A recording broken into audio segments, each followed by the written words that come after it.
the 169th session of the Queen's University of Belfast Literary and Scientific Society. It's my pleasure to welcome you all here this evening. Mr. Rogers has a good point. It's probably going to get hot in here, so anyone near our window, open them now. Thanks for that. Yes, sorry, Edmund. Get back to work. Yes. And also, don't die on the spinny chairs. Careful now. So yes, it is my great pleasure to welcome you all here this evening. You're talking to me, Finn. No, then let me get through my introduction, you man. So yes, this evening's function, as most of you are probably well aware, is this House would enforce equal marriage on NI.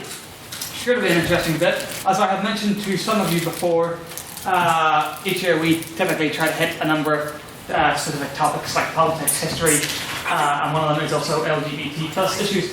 And a slight twist from the norm, this is intended to be a slightly more constitutional and law debate than just a straight out LGBT rights one. So hopefully it should be quite interesting.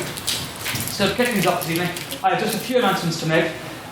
First is to remind all of you that our Halloween fancy dress pub crawl is upcoming. That's on Monday the 30th. I'm not sure as to the exact start time, and our social sponsor, Mr. Conor Neal, isn't here for the moment, but he will be back, and if he's back for the end, I'll tell you the exact time.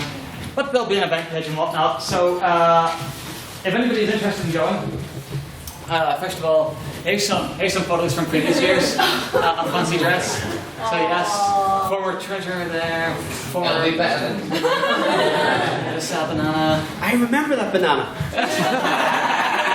Of course you do. It was Swedish. George Flickfast's got a few of these. Actually, go back just a second. One more. See the delightful woman there with the painted on scar and everything. She's here this evening. Give us a wave, Miss Christine Fleming. Oh God, yay! So sorry about that. Sorry for the terribly embarrassing moment there. You look great. I keep on thinking through. There's Mr. Kid. Go back. Nope, sorry, forward. There we go. That man right there. Keep on going. It's yes, there's the room. And then if you keep going, that's former President Adam Kidd went as Freddie Mercury. It's quite interesting. So I think that's about all in there. So yes, so I would hope that you're all interested in attending. Again, Mr. Conor Neal knows most of the details. So all I really have to say about it is that we will be accepting payments for it from this evening.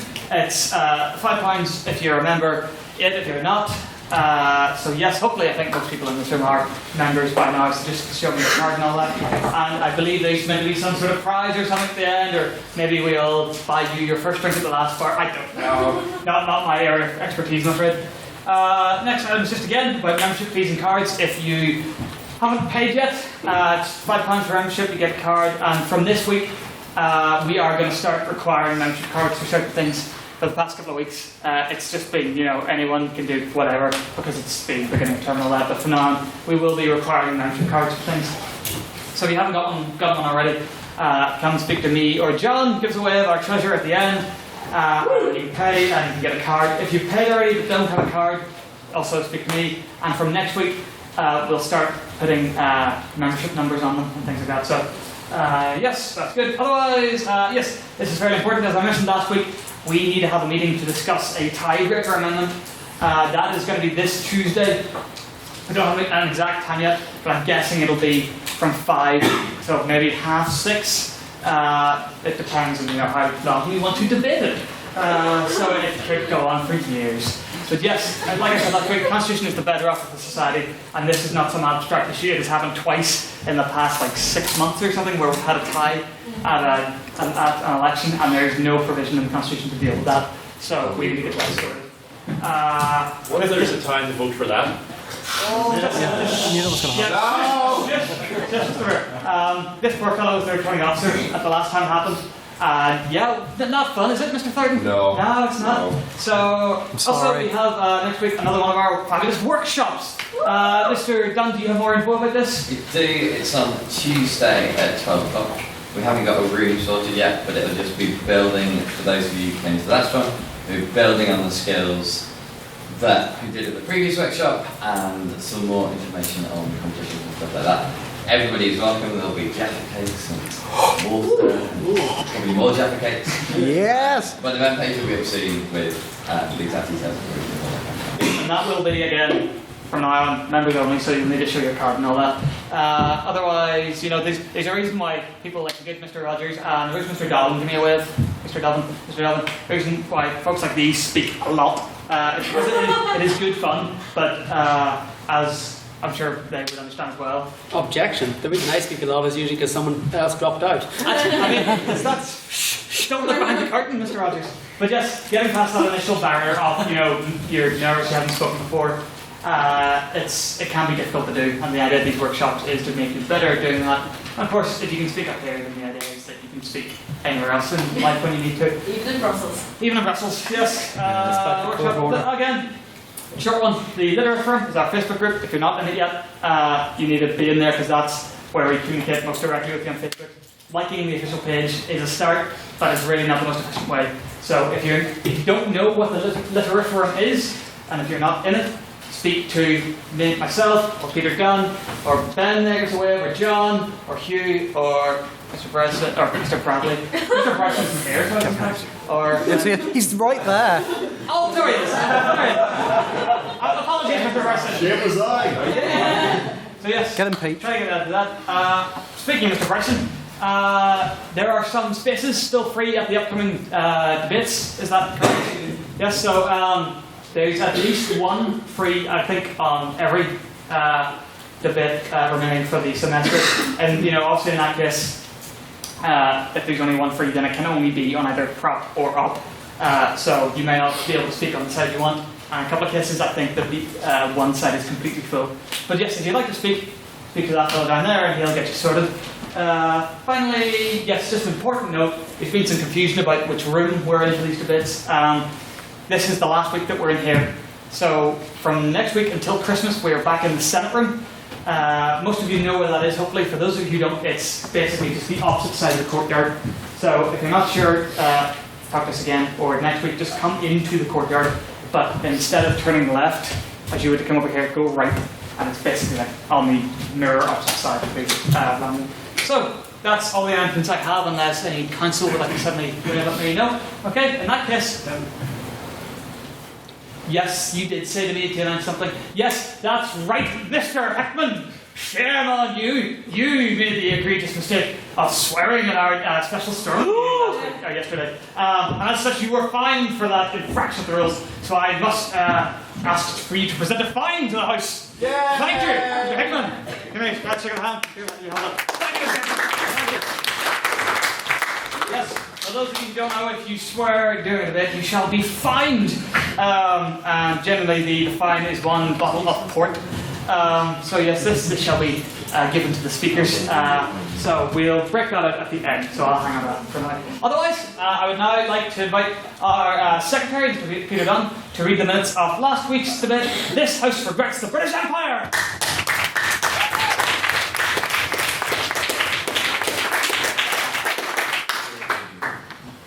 The third ordinary meeting of the 169th session of the Literary and Scientific Society took place on the 12th of October 2017 and was attended by 71 members.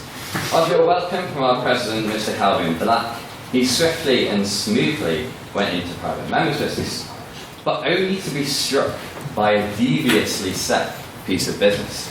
Mr. Finbar Rogers, HLM, was in attendance at the evening's debate, but had decided for amusement's sake that he would email the business to test our president's method. Mr. President struggled, but he attempted to navigate the question concerning rhododendrons and islands, and after a difficult encounter with the Irish language, the President then assured the House that he did indeed have Irish friends. Many Irish friends. Mr. Morgan Hickman then asked the House if it would send its support to two members, Mr. Veta HLM and Mr. Shea Glasgow, who are participating in the quiz show Eggheads. Literificans do get around, you know. The support was unanimously passed by acclamation. Our external convener, Mr. Hugh Dobbin, then asked the House if we should be worried about, now this is a quote, everybody's favourite Oompa Loompa, Donald Trump. His recent use of language, particularly pertaining to North Korea, and that as such, national security is being treated as some kind of mystery novel. Miss Aisha Balabas commented that indeed it is difficult to know if Trump is joking or not. Thus, the mystery continues. President's questions was begun ever so predictably. Mr. Matthew Sullivan asked what the President had for breakfast. His response, however, was not nearly interesting enough to be cited in minutes. It's really better than further questions President to seek out if he'd eaten anything interesting at all during the day. A Cookie Monster Super Deluxe milkshake from the fine culinary establishment that is Maggie Mae's was the President's response. Mr. Sheikh Glasgow then asked the President, as someone who strives towards neutrality, of his opinion on the chair of Stormont, Robbie Newton, links to Charter 9, an organisation that was linked to loyalist paramilitaries. The President somewhat inevitably promoted neutrality in the situation. Ms. Belarus then asked the President if it was hard to him to remain neutral, as, like all of us, started off a debate in the House. The President silently chuckled to himself and explained that he was primarily a comedian debater, thus didn't find it difficult to abstain votes, therefore he has even less of a problem now. President Black then introduced the motion that this House regrets the rise of the British Empire and took a vote on prior opinion. This read 36 votes in favour, 4 votes against, and 28 abstentions. The President then introduced the guest chair for the evening, a splendidly dressed Honorary Life member, Dr. Stephen Goss, a consulting historian and esteemed member of the Literific. He even had the pleasure of teaching me in first year. I mean, God help him, man. After an introduction to the topic, he introduced the first speaker for the evening, our internal convener, Mr. Matthew Bryson. After clearly defining the motion, Mr. Bryson said the proposition had to give the House an alternative reality. He admitted that the British Empire is one of the largest determining factors of the makeup of the modern world, and also that the Empire has been a feature of civilization since societies have begun. But he argued the British were unique in their level of cruelty and repression. If the French had stolen as British thunder, and that probably would have that anyway, the outcome would have been much less destructive. Starting the argument off, the opposition with the unenviable task of defending the Empire was Miss Sheep Prediction. She made it clear that the opposition would make no excuses for the atrocities that occurred under the Empire, but that the Empire was a perennial feature of mankind and should be treated in the historical and cultural context of which it emerged. It takes outline the key infrastructural developments that occurred during the time of the Empire. Continuing the argument for the proposition was maiden speaker Mr. Hugh Perry, who referred to the Empire as, quote, one of the darkest moments in human history. His impassioned, to say the least, verbal assault continued to discuss British atrocities in India, pertaining to both the financial draining of the country and the chronic violence which engulfed the country also during the time of British rule. Mr. Perry concluded with a plea to the House that the Empire was indeed rotten to the core. Second speaking to the opposition was Miss Ellie Newton, who started her argument by asking the House whether regret is the right term, what she argued was one of the most influential periods in history. Miss Newton also made it clear that she was not defending the atrocities that Britain carried out in the name of the Empire, but asking the House to think in a wider historical context. She concluded that the Empire fostered a cosmopolitan melting pot, contributing to the diversity that we now enjoy in contemporary society. Third up for proposition was Mr. Rupert Doherty. Chambers on. He argued to support the Empire. To support the Empire, one has to not pick and choose, but support it with all its associated facets. In rounding up the argument of his previous speakers, he examined the legacy that the Empire had left many post-colonial countries in, that of serious instability, thus rebuking the sentiment that the Empire helped democratise the world. He then argued that despite the technology that the Empire had brought, the mass of unwarranted deaths is the ultimate signifier determining whether one should regret the Empire. Mr. Matthew Sullivan closed the argument to the opposition, and thus the debate. Note he was safe from Mr. Sullivan's attack on previous proposition speakers. He reinforced the Empire was an unavoidable part of civilization, But then, crucially, he argued, the atrocities committed would be much worse under another empire, and would surely have taken place if claimed. Questions were then had from Mr. Shea Glasgow, Aisha Velvet, Mr. Morgan Hitman, Mr. Hugh Dobbin, and Miss Yima Watkins. I stood about the casting vote on speakerability was taped, which read 38 votes for the proposition, 11 for the opposition, and 13 abstentions. Thus, the motion was carried. May I take this as read? Aye.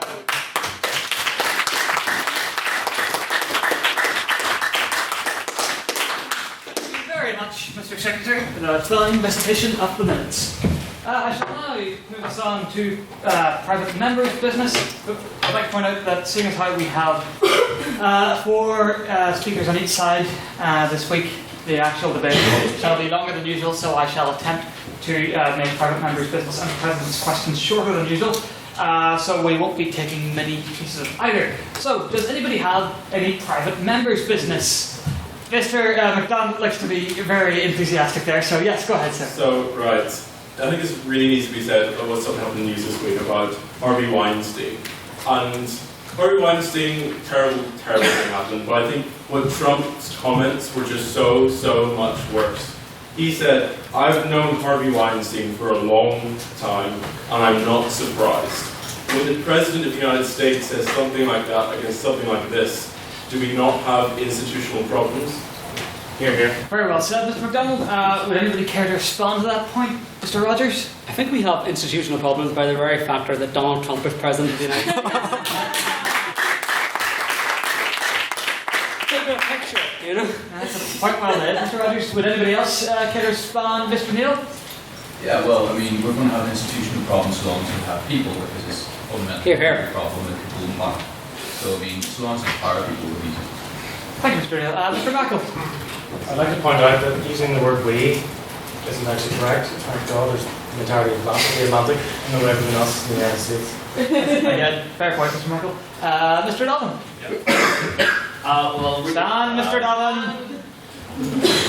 I made a similar point last week about Trump's comments regarding other things, so I'll reiterate Matthew Sullivan's response, which was that Trump throws his hat into the ring over these issues to distract from the much bigger issues in his administration's failings as kind of a way to distract from that. Very fair. Very good point, Mr. Donovan. Would anybody else care to say a piece on this particular piece of business? Yes, Mr. Doherty. Who is Donald Trump to say about anyone committing sexual assault? Here, here. Experience. Thank you, Mr. Doherty. For a moment there, I thought you were simply going to say, who is Donald Trump? That would be good.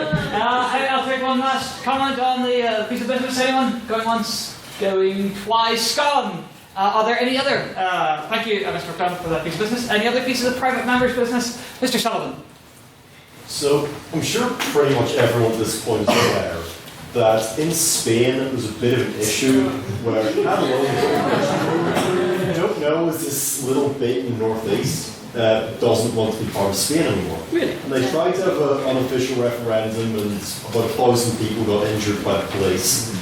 I think yesterday, or maybe it was earlier today, the Prime Minister of Spain basically gave them an ultimatum. He said, back down or we are going to revoke your autonomy and you just won't be independent from us in any way, shape or form.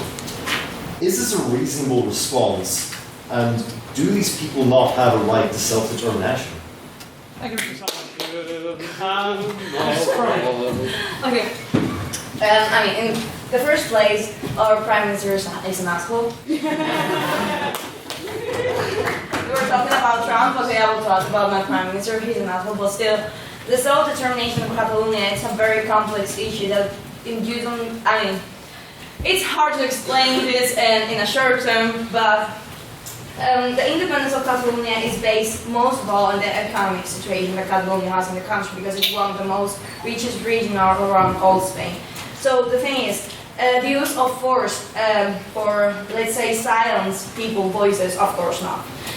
He did not do an ultimatum talking about the army because, let's say, I don't know how to call that, the Prime Minister of Catalonia he said a few days ago that the independence was pointless and that referendum wasn't vinculant for anything. So I hope we don't have a second civil war, but it would still have possible as prime minister and stuff. I don't know what we're going on. If you want later, I can just speak about the Catalonia issues. Anybody else care to comment, Mr. McDonald? Well, I think that Catalonia should be independent and the British rule of Spain should be expanded. Mr. Thornton, I'm going to take a wild guess there and say, Mr. Thornton, you're not going to support what Mr. McDonald just said. Absolutely not. Anybody hasn't met me yet will know I completely disagree with that. I think it's important that, especially in the Northern Irish context, so if they want independence, let's do it through the official channels, on the Constitution, under the laws, the same way that the Good Friday Agreement gives provision here. If Sinn Féin or some Nationalist Party decides to hold some raunchy, random referendum tomorrow and then decide that it's going to be legally binding, it's just absolutely hideous. So when I transfer it over to Spain, it's like, come on, get it.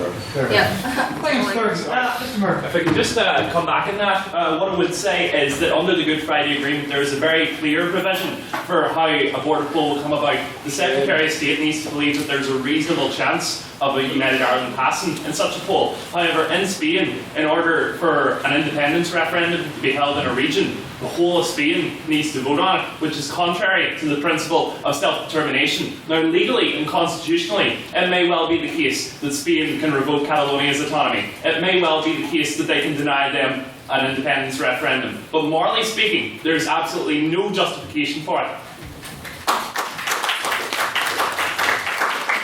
Oh, Mr. Mayor, if only you'd been here a few months ago whenever we had to have an EGM. It would have been good fun. You would have agreed with us very much. Would anybody else like to make any points on this particular item of business? Going once, going twice, gone! Thank you. Who was it that made that? Mr. Sullivan. Thank you very much for this business. I will take one more piece of private member's business. Don't feel required to put your hand up if it's not very... Okay, Mr. Martin? So with Secretary Brookenshaw saying that the talks have been extended to November 6th, should we start to consider stopping paying MLAs in West Princeton? Thank you. Thank you very much. Mr. Perry? Can I just say, in defence of MLAs and politicians in general, that they come under severe criticism anyway, personally and otherwise, and in paying them that would discontinue their constituency work.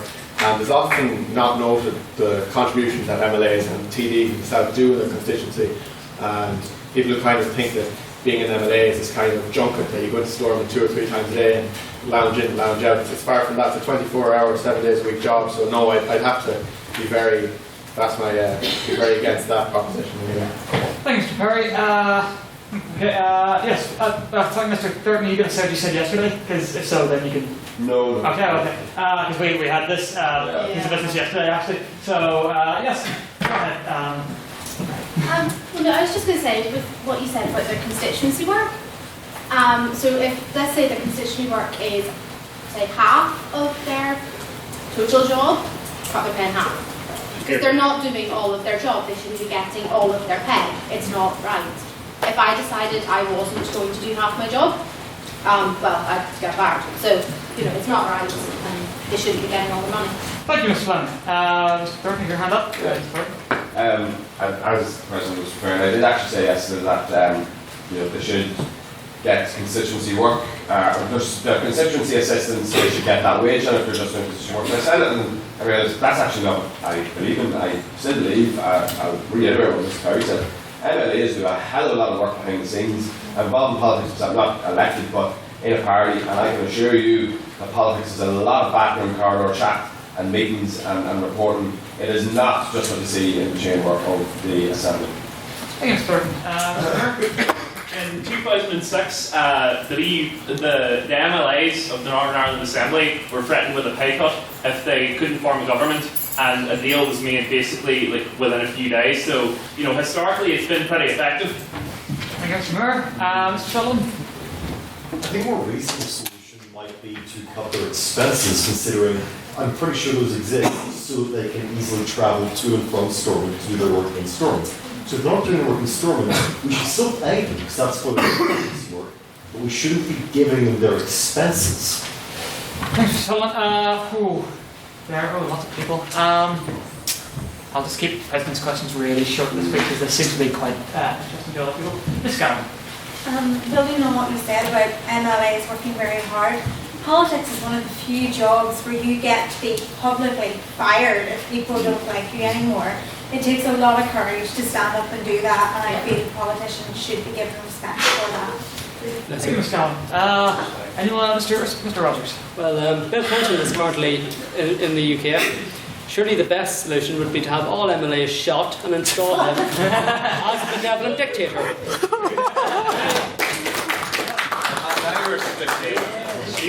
I am rather fond of dictatorships, Mr. Rogers, but I shan't say anything more than that. Mr. Nails, is your hand up there, or are you scratching your head? It is, well, both. I just have a conversation with Harvey Weinstein, and we're talking about having the dictator.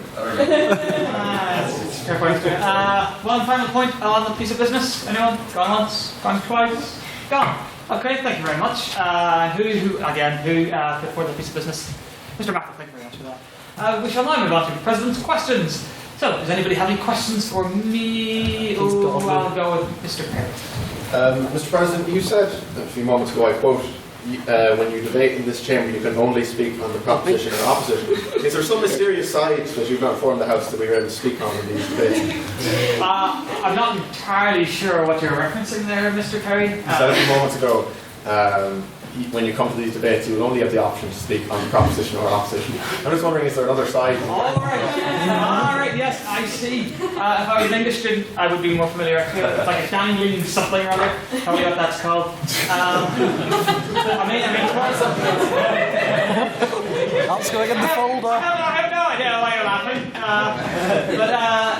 Of course, Mr. Perry, there is not. But what I will also say is. Any other pieces of President's questions, Mr. Doherty? Matthew Sullivan has passed the torch on to me to ask this question. No, you didn't!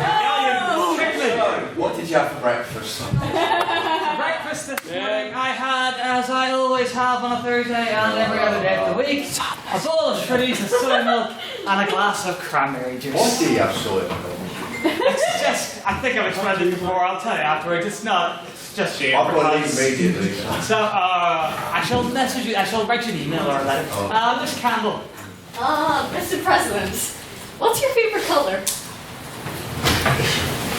See, this is a tricky one, because there is an obvious answer, and I don't want anyone to misconstrue my answer, okay? Because you know some people know where I'm going with this, because it's pretty obvious. That my favourite colour is orange. Please nobody misconstrue that. I somewhat amusingly, I distinctly remember that my favourite colour used to be purple. And I remember the reason why it stopped being my favourite colour. This is a stupid line of questioning. Should not be speaking as a detail. Is that it seemed to me that in the cartoons I watched, all the villains used purple as their colour.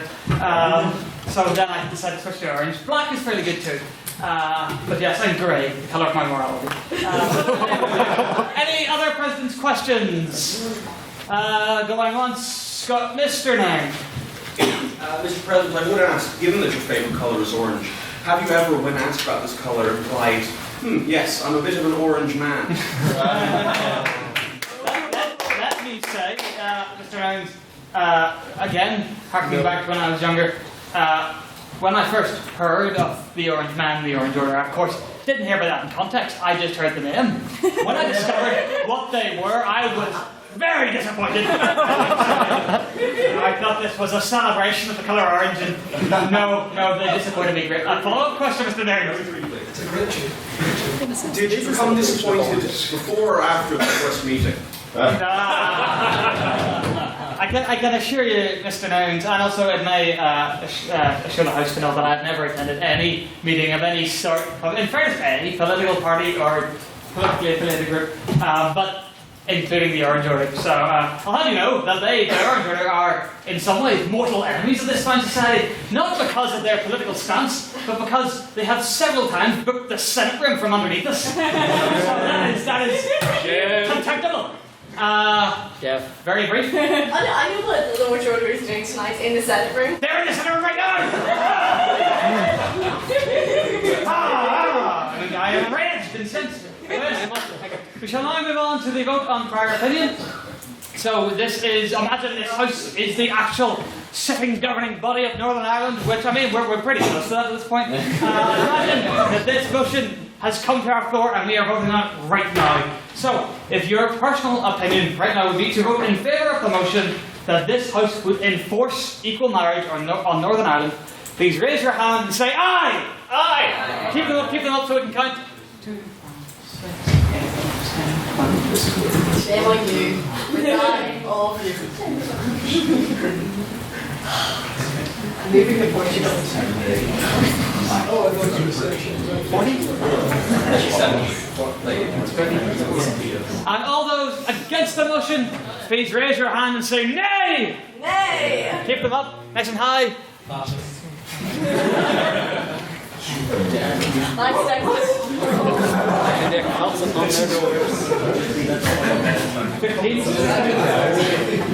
And all those who have no opinion on the motion, who would like to abstain, please raise your hand and say loud, say proud, say meh! Meh! Keep them up, keep them up.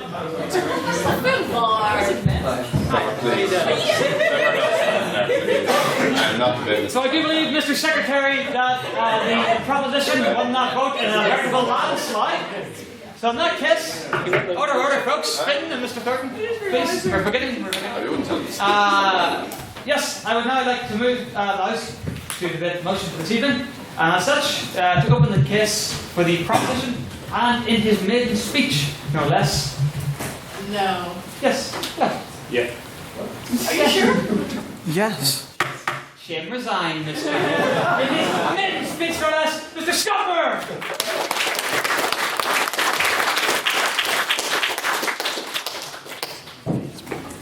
Mr. President, honoured guests, thank you for having me. Let's define equal marriage as the right of a couple of the same legal gender to marry on equal terms to a heterosexual couple. Let us define enforcement thereof to mean any situation where equal marriage becomes law without the Northern Ireland Assembly voting for it or without a petition of concern blocking. This could mean Westminster passing it, a court case legalising it, or an armed coup if you were so inclined. Let me be clear. Gender is an arbitrary, fluid social construct influenced by culture. Some believe it's a fixed, unending, concrete, authoritative law of nature permeating all parts of society. Others believe a good way to organise society would be by hierarchy, where people assume certain rules on the basis of gender, with women losing out. And others believe the gender you identify with and your biological sex are one and the same. Spoiler alert, none of that's true. The fact is, gender is a set of socio-cultural rules and norms constructed by humans for humans. There is little to nothing intrinsic to having a penis or a vagina that compels someone to follow a certain set of rules or norms. Because humans created gender to serve human needs, humans... On that point. Yep. I think it's more reasonable to say that gender roles are a social construct. Gender is a physiological phenomenon in one's brain structure that has been proven for many years. Well, I think you're sort of coming on the a sort of pedantic matter about the terminology of it, but I do take your point. Because humans created gender to serve human needs, humans can bend it or disregard completely as our needs may demand. We own it. Those who oppose equal marriage claim it should be between a man and a woman. But what does being a man or a woman mean? The answer is inherently nothing beyond the meaning we ascribe it. But while notions of gender carry little meaning in and of themselves, their usage as a tool to marginalise others fundamentally shapes our society, comparable to race, class, and other forms of identity. Now, call me an idealist, but I have this weird belief that every person is born with the same intrinsic value, and nobody deserves lesser treatment because of their identity, because there's no good reason for that not to be the case. In particular, all should be guaranteed the same set of fundamental, inalienable rights, no matter what. One such right is the right to marry and find a family. That should not change on the basis of gender identity or who you're attracted to, whether that's dependent on gender or anything else. I'm not the only one who holds these radical, pie-in-the-sky views. England, Scotland, Wales, the Republic of Ireland, the Isle of Man, the Faroe Islands, Iceland, Greenland, Portugal, Spain, Gibraltar, France, Belgium, the Netherlands, Luxembourg, Germany, Denmark, Norway, Sweden, Denmark twice, Malta, Western Europe. Even that big, hulking, slow learner, the United States, has legalised equal marriage, albeit in court. The country that still grapples with those most challenging of philosophical questions like, do guns kill people? And are Nazis bad? Still talked on that LGBT people deserve fundamental rights, and we haven't. I hold these principles to be fundamental. Thus, I do not regard the British government bypassing the Assembly to enact equal marriage as unjust or unreasonable. The right to have your views represented in politics and government is a right, but so is the right to marry. So, yeah. Does the ability for the British government to enforce laws on devolved governments not set a very dangerous precedent?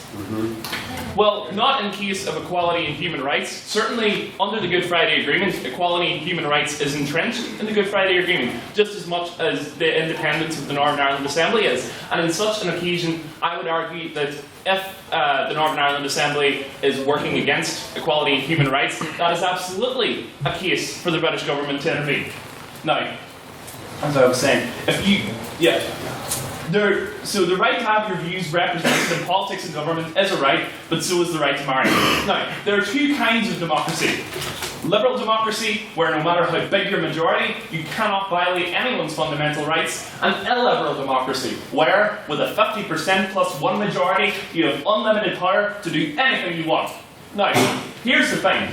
Northern Ireland, the UK, the EU, we're still in it for now, and the European Convention on Human Rights are all based on liberal democracy. The Good Friday Agreement puts equality and human rights at the centre of how our politics works, as does the UK Human Rights Act, as does the European Convention on Human Rights. On that point, the Westminster Parliament by no means is bound by any of the above. Westminster Parliament is able to, if they so choose, legislate on anything in any way. Even if that was to make a law that everybody with ginger hair should be shot, they will be allowed to do that.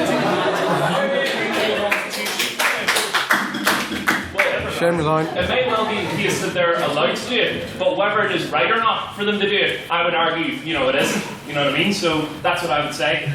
So that simple idea that people have rights you cannot put away, no matter how hard you try, is reinforced everywhere. I would argue there's not only a case for enforcing equal marriage in Northern Ireland, no.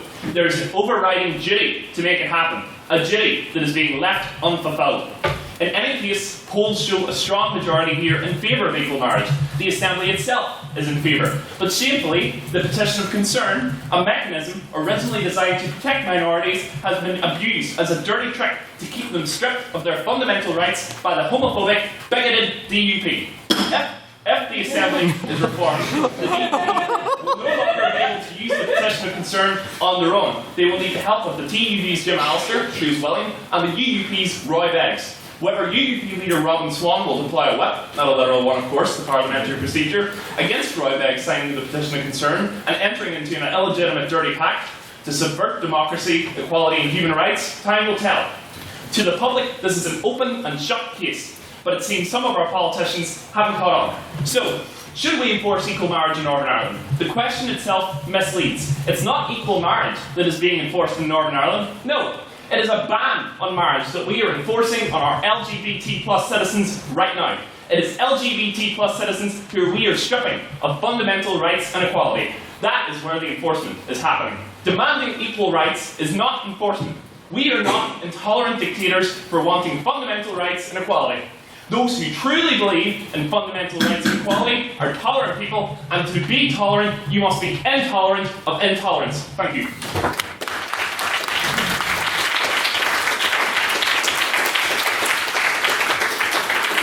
Thank you very much, Mr. Mayor, for that impassioned speech. I'm going to pretend I didn't hear you incite violence at one point of it. That seems like it's something we shouldn't have allowed. But in any event, can we please give him another round of applause for a fantastic maiden speech?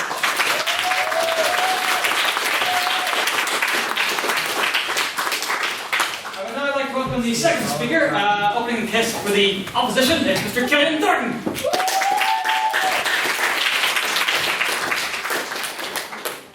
Very much. Rhoda, why just after the Paulsha? Don't worry, I'm not going to say my whole speech in Irish. Good evening, Mr. President, ladies and gentlemen. Welcome. It's a pleasure to be speaking to you tonight and open the argument for the opposition. On this motion, this House would enforce equal marriage in the north of Ireland. It's a pleasure to speak to you for a simple reason. This matters to me. This matters to my life. And it matters to many men and women on this part of this beautiful island. The reason why this matters to me more so than some, and if not all of the people sitting at this table tonight, that will very adequately put their points across, is that I am a gay man. I am a proud gay man, and I am a gay man that one day will be looking to marry another man, to spend the rest of my life with. So I would invite you to look past this motion. Originally I wanted to be on the proposition. Enforce equal marriage in Northern Ireland. Absolutely. And I was sitting with my mate, Councillor Pete Barnop in Fianna Fáil Ardesh. I turned around and I said, the word enforce is annoying me on this. So I'll continue to describe why. For those of you who don't know me yet, I would brand myself as a stereotypical gay man. I don't like makeup. I most certainly don't like doing other people's makeup, but not that I have ever tried. My favourite movie is definitely not Mean Girls. And, you know, I'd rather have pints with the lads or whatever. But as a homosexual person, you might have thought that I would be fully in favour of this motion. And I fully appreciate my colleagues on the proposition that are putting their arguments across for this. There are million of it, but however, members, I do not support this motion. As many of you know by now through maybe conversations in the pub, maybe through my social media or whatever, I am a socialist, I'm a Democrat, and I'm a Labourite. Now, not without mentioning any political parties, Mr. President. And I'm a nationalist, so if you can't work that one out, then you haven't been in Northern Ireland. I am proud of some of the parts of the history of Northern Ireland, and I am completely appalled at the first speaker for the proposition inciting violence in the north of Ireland. I am proud of the parts. I am proud of the parts of this part of the island where, through democracy, peaceful protests, and the ballot box, Catholics received equal rights. It was not through the gun or the bullet. I believe in the democratic achievements of the North because I believe in the devolved institutions. Maybe not at the minute, but I believe that they can work. Yeah. Sorry, on that point. Yeah. What I would say is I did specify extreme circumstances, serious circumstances. I did specify where all democratic peaceful means have been exhausted. So I think it will be a bit of a stretch to say I was inciting violence like in practice. In regulars. Yeah, absolutely. I think it's absolutely ridiculous to say that any part, especially when we're talking about Northern Ireland, to incite violence at all. The devastation that this part of this island has occurred or was devastated by. Which leads me on to this year marks the 50th anniversary of the Civil Rights Movement in Northern Ireland. Where a civil rights campaign born out of discrimination by religion, where people come from, their national identity, the inequality between those that were oppressed by the British, the privileged Protestants, the underprivileged Catholics. But never since then have we seen more protests, more petitions for equal marriage within Northern Ireland. On that point? Yeah. Then, what does enforce mean to you? What are you against this motion? Like, you say enforce was like a... I'll get on to that. I'll get on to that shortly. It's only through the democratic means that we have set up in this country, through the legislature. The first speaker talked about enforcement is to enforce it without going through the legislative process, whether that be through the judiciary process. There is only one way that I will accept my rights of marrying whoever I want, whether sex, gender, whatever it is, I will only accept it when it is done through the democratic process of this part of the island. The modern day civil rights campaign of our time is this: is equal marriage in Northern Ireland.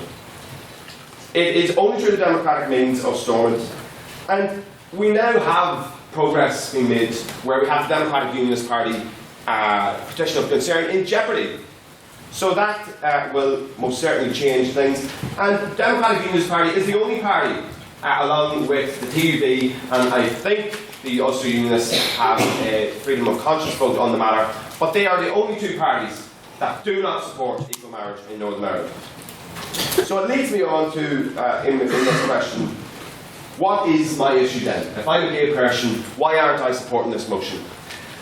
The word enforce, and I'll give you my definition of why of enforce. The word enforce is to compel observance of or compliance with a law, rule or regulation. The only way that I will be accepting, as I said, is through the democratic process. We have seen oppression where laws from British government was imposed on this part of the island, and it did not work. The people do not want it, and it will not work again. Now, I'm sure that, maybe the gay girls will get in touch with Arlene Foster. I pray that they do, I pray for them. Or miraculously someday that she will wake up and she will change her decision. But equal marriage has the clue in its name. It's about equal rights for everyone. So I am not saying that I want my equal right for somebody's freedom of thought or freedom of expression to be trumped.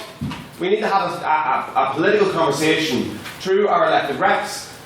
Elect people that are standing for what you want. Do not vote for Green and Orange politics if you are a gay person and you vote for DUP. So unless the proposition, or heaven forbid, is speculating that direct rule is coming, I, for one, and my team will be standing here saying that we do want equal marriage in Northern Ireland, but only through the democratic legislative process. Thank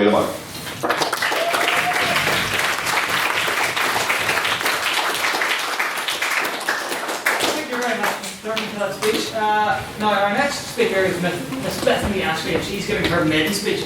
And as Dr. Goss reminded the House last week, there is a tradition in the House that has been forgotten, which is that the maiden speaker, whenever a person is giving their maiden speech, they can preemptively waive points of information.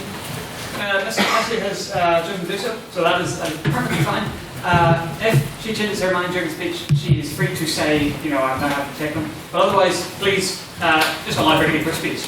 So yes, I'd now like to welcome the third speaker, the second for the proposition, Miss Bethany Ashley.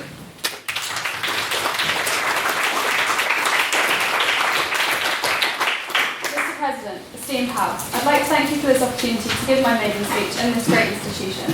And I could spend more time talking about the Literific, but instead I'll now spend the rest of my 7 minutes talking about the institution of marriage.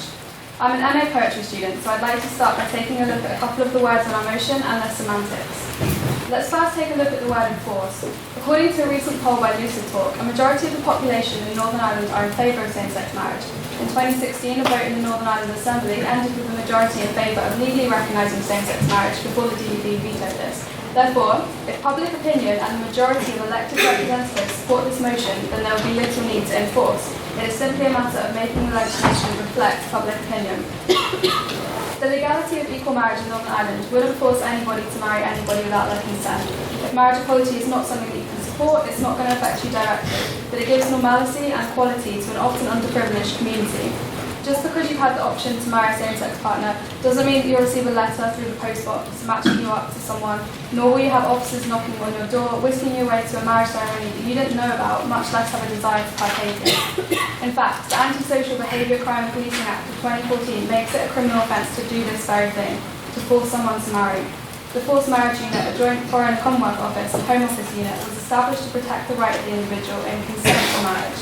Funny then, that some members of the population are unable to currently marry, right? It seems the state protecting the right to consent, but at the same time refusing the right to act on that consent. Next, let's take a look at the word marriage. One argument the opposition might present to you tonight is that there's no need for equal marriage because thanks to the Civil Partnership Act of 2004, there are civil partnerships available to same-sex couples wanting legal recognition of their relationship. Wow, civil partnership. Sounds sexy. I know that little kids everywhere dream of one day being in a big fairy tale civil partnership. No, they don't. And this seems to give the view that this debate is not an argument of legal protections, but a moral strive for equality. The Oxford English Dictionary, which my tutor has informed me is worth half the cost of my tuition fees alone, through the library for anyone to clarify the true meaning of the words they use on a daily basis, states that marriage is the legally or formally recognised union of two people as partners in a personal relationship, an intimate union, a merging or blending of two things. We don't think of marriage as a contract, which it is. We don't think of the tax benefits or additional funding from student finance from married students whose personal income is taken into consideration rather than their parents. But civil partnerships more easily give these business-like connotations. Marriage leads us to think of love and compassion, the fundamental foundations of what a good marriage is. It gives a sense of stability, confidence in a relationship, and commitment. The difference in connotation between civil partnership and marriage is strong, so why do we allow the seemingly substandard use of language? Marriage for a lot of people might be a step towards having children, and this option, whilst trickier, is also available to same-sex couples through IVF, surrogacy, and adoption. One argument some people seem to give against equal marriage is that since they don't like seeing same-sex couples, why on earth would they want to see same-sex parents? There is a very good argument for why we should be encouraging more same-sex parents, and why we should make it easier for the children of these parents. Adoption has gone through massive changes in the last few decades. Previously, adoption was a forced situation for unmarried, unsupported mothers. In the mid-1950s to early 1970s, 20% of infants born to unmarried women were relinquished for adoption. By 1995, the corresponding rate was less than 2%. But today, the majority of children available for adoption are those who have been removed from unsafe environments and might have additional needs such as fetal alcohol syndrome. It was only in 2013 through the Supreme Court that Northern Ireland's ban on same-sex and unmarried couples applying to adopt children was lifted. These children can now be placed in loving homes with same-sex parents. And there are no accidental children for same-sex parents. It is a purposeful decision made by those who want to and are qualified through the stringent adoption process to care for these children. Already having survived through so much in their life, does it seem fair that these children now have the complication of the matter if their parents are in a civil partnership or a marriage, or why people ask them to explain their family setup as it is?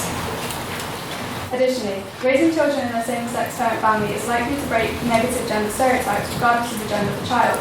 Jobs such as making breakfast, doing laundry, who goes out to work each day, will only encourage the child to pursue their interests and not limit their aspirations. They will still have both male and female figures in their lives through grandparents, extended family, teachers, and members of their local community, so their exposure to both genders will still be prevalent. But by not using the term married to refer to their parents, these children are being raised in an environment that says that their family isn't comparable, and isn't comparable to other families in their class. Single-parent families, blended families, same-sex parents, these are all indicators of the 21st century, and it is a horror that our use of language towards these families is shameful. But let's go back to that definition. A personal relationship, an intimate union.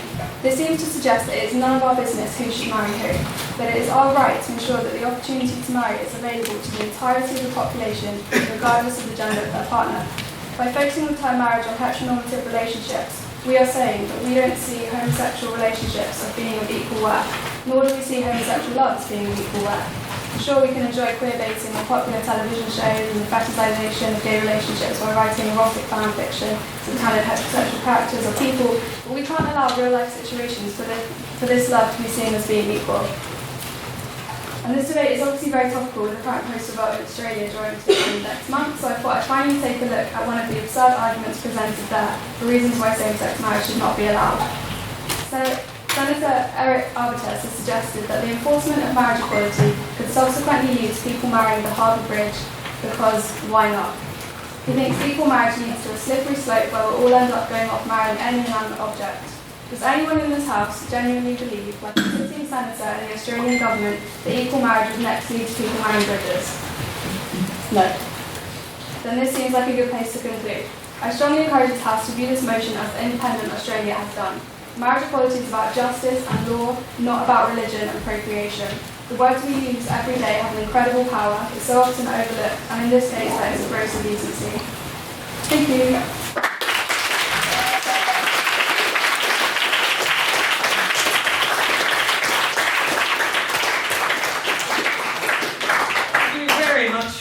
Leslie, and can we please give her another round of applause for her work?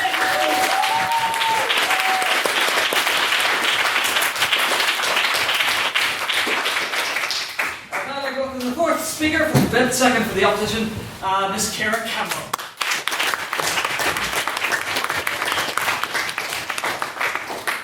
Right, just give me a minute, drink it in, appreciate it. Okay.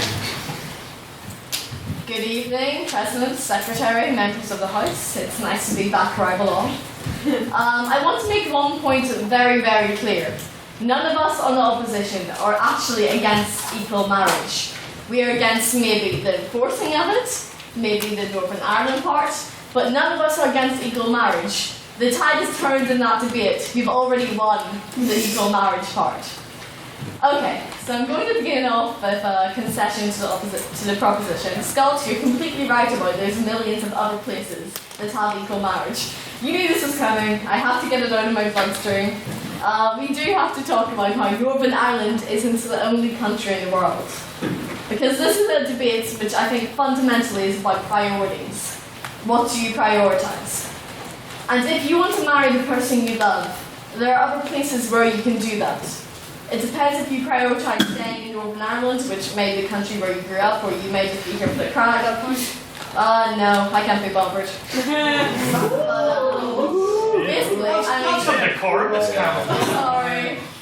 I mean, last week I met a debater in Brussels who's debated in the world. And I could fly to Portugal and ask her to marry me, and we could get married there because Portugal's had equal marriage since 2011. I mean, in Northern Ireland, we're pretty inward looking. But I think we have to discuss why exactly Northern Ireland doesn't have equal marriage.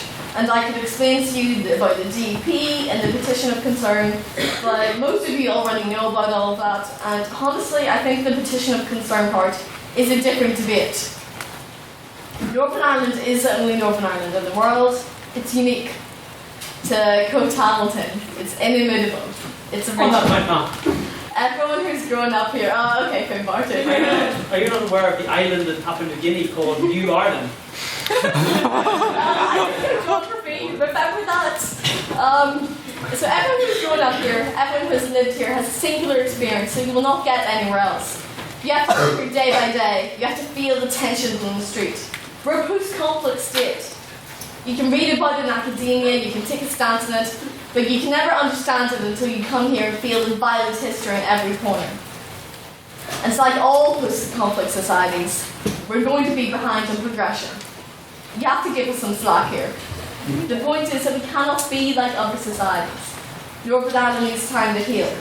We need time to have a functioning executive and legislature and to restore trust in our institutions, which is sadly very lacking. A year and a half ago, I would have said, yes, we will have equal marriage in Northern Ireland, and therefore there's pretty much no point debating it. But the tide's already turned, as I said at the start. I think the fact that we're debating enforce equal marriage instead of debating equal marriage itself shows that. But Brexit changed a lot. There is uncertainty. We don't know if there will be a hard border, or if the unspeakable could happen and violence return to our shores, which I assure you, Mr. Moore, we do not want. I can't say that there will ever be equal marriage in Northern Ireland, but to enforce it, to come into this country, which needs time to find its own path, and say, no, you're not capable of deciding your own path, so we'll decide it for you. On that point. Yeah. Yeah, but devolved government is relatively new. I mean, they've been doing pretty much exactly that for basically the entirety of the history of the UK. It's only in the past, I think, few decades. Right, I've got your point. I've got your point. The point is that it undermines the right Northern Ireland has to make decisions for its own people and not have people over in England who don't understand our experiences making our laws for us. It undermines democracy, it undermines the idea that we can actually be a proper place and not like backwards NI, can't even make its own decisions. It's not the way to go to enforce laws. But like I said at the start, it's an issue of not security, priorities. The biggest issue facing Northern Ireland right now is the security of our future, not equal marriage. No. If equal marriage is your priority, you can leave because the world is so much more bigger than this Oh, time. that point. No, but Northern Ireland needs time. And if a day does come when Northern Ireland can make its own decision and pass equal marriage on its own grounds with no petition of concern, then the happiness of having equal marriage in Northern Ireland will be all the sweeter. And no. To move on to enforcing it a little bit more. I mean, we can be debaters, we can be a talking shop, but at some point you have to talk about practicalities. At some point you have to throw away the rhetoric. Who's going to enforce this? Is James Brokenshire going to enforce this? Because as much as our dear President wants Brokenshire to speak in our society, there is a distinct lack of trust between Brokenshire and us. Would it be pre or post-Brexit?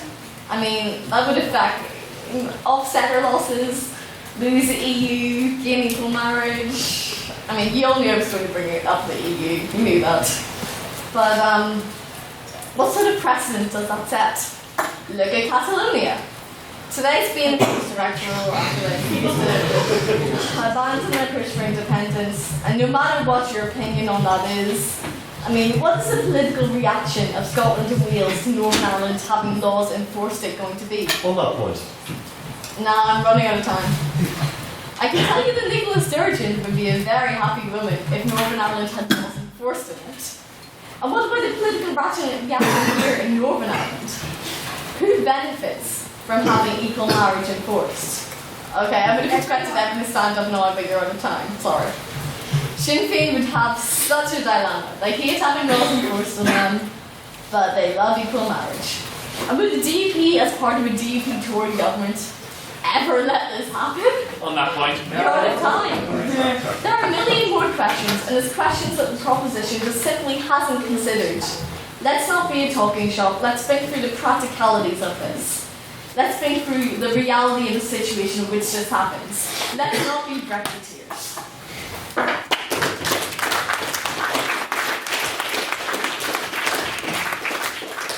Thank you very much for your speech, Mr. Campbell. And now I'd like to welcome the fifth speaker and the third for the proposition, Mr. Jude Perry.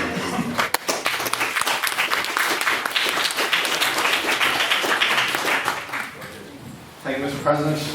Let me just inform the House that I was drafted into this speech 4 hours ago. One of those hours was an election, the other hour was spent making dinner. So I will try my best. Ladies and gentlemen, we believe in equal marriage. And we believe that it should be enforced on Northern Ireland. Ms Campbell mentioned that Northern Ireland is an inward state. I agree, Ms Campbell. But let's send a message to those inward people by enforcing equal marriage in Northern Ireland that we can have a fully transparent state for all its citizens. You asked who's going to enforce this. I'll tell you who's going to enforce this. A parliament from Dublin with the 32 county republic.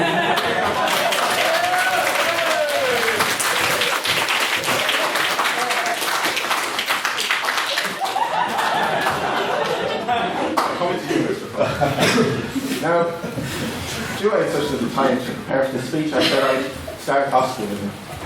Tommy Geary is Salianov, he's fire in Culligan, Mission of Conairan, the Kirkland. It's time to make this country better for everyone.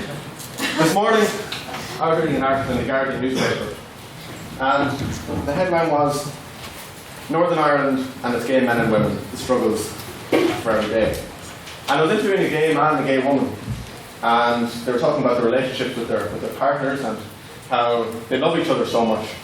But despite that love and despite that such strong feeling for their partners, they can't get married. And Ms Campbell mentioned going off to Portugal or Papua New Guinea or wherever to go and get married. But isn't it nice to get married at home, ladies and gentlemen? I mean, a man and a woman can get married at home. Why can't a man and a man get married at home? So we should enforce equal marriage on this country. Now, we are for rights, and we agree with you, Mr. Thornton. You said that everyone is for equal marriage. We are that. But I cannot see equal marriage being ever democratically installed in this state. For the simple, thank you. For the simple reason of the DUP. And the DUP, entire political philosophy are built upon rejecting equality. On that point. Yeah.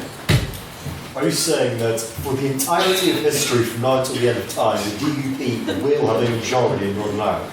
Well, I already put forward the platform that we could implement it from the Dublin government, so I'm kind of speaking from that point of view. With the DUP in power, there will never be a equal marriage in Northern Ireland, but it has to be enforced from a different power. Now, I want to talk about the marriage referendum in the South, and how that inspired people to become so involved in politics more so than anything really. Because as it goes, ages between 18 to 25 are the most disengaged population in politics, but I saw firsthand how people became so involved with that movement to bring equal marriage to the Republic of Ireland. It was one of the highest turned out referenda in history of the state. And, no, thank you, Mr. Nairn. It was one of the most highest turnout referendum in history of the state. And from that, it gave people a platform to be able to point a higher thing. If you look at our new Taoiseach, Leo Varadkar, who is a gay man, who is the only gay Prime Minister, correct me if I'm wrong, in Europe. Yes, sir. I'm flattered that we're talking about the Republic. But you're talking about the process, the democratic process that they used. It wasn't forced upon the Republic. They were using the democratic process. So are you trying to say that the democratic process is good enough for the Republic, but us as Egypt up here, it isn't good enough for us? No, I'm not saying that. What I believe, and I'll address that question, is that in the Republic it could be achieved through a democratic process, where in the North it can't be achieved through a democratic process because of the people in charge. So when I talk about the South, I talk about the people. I talk about how gay people became inspired by what happened, and how that should inspire the North to adapt equal marriage, whether it be democratically, which I cannot see, and then it shall be enforced. Because as Mr. Moore already pointed out, that a state without human rights is not really a state at all. So what is it? No, thank you, Mr. Mayor. So what is the point of having a state of Northern Ireland if we do not have rights for its citizens? And Mr. Cornwall, I was quite taken back by your emotional speech, and how you said you someday hope to marry a man, and I agree with you. I think it'd be great if you could, but I cannot see that to be achieved through democratic means. I can only see that to be achieved if it's enforced. And I hope I'll be invited to your wedding if that ever happens as well. Ladies and gentlemen, when it was a momentous day when Leo Varadkar was elected Taoiseach in Ireland, and I don't just say that because of my political affiliation, but I say that because I saw people who were homosexual or bisexual or in that LGBTQ plus society, and it seems to be getting bigger every day, but another letter is added there as the day goes by. But I would say I have friends who are gay men and gay women, and they said to me that regardless of what their political affiliation was, they felt that they had someone who represented them, and that they could feel there was no one holding them back. And it's quite a change in Irish politics, because generally in Irish politics, to reach that level, you have to have a father who's a TD, who knows Mickey, who knows Joe down the road, and then you have to be, that's how you become elected. But Leo Varadkar proved that regardless of your sexual relation, you can achieve the highest office in the land. And that's what I envisage for Northern Ireland. But I can't see that to happen democratically. I can only see it as enforced. And so what if it's enforced? If it's the best for all of our citizens, I mean, if it's such an inward-looking state, then it's never going to be achieved democratically. Mr. Thornton will never be able to marry here in Northern Ireland. So, I agree with the emotional aspect that they're putting forward, but I want to put forward our realistic aspect, that this will never be achieved democratically. It can only be enforced. But ladies and gentlemen.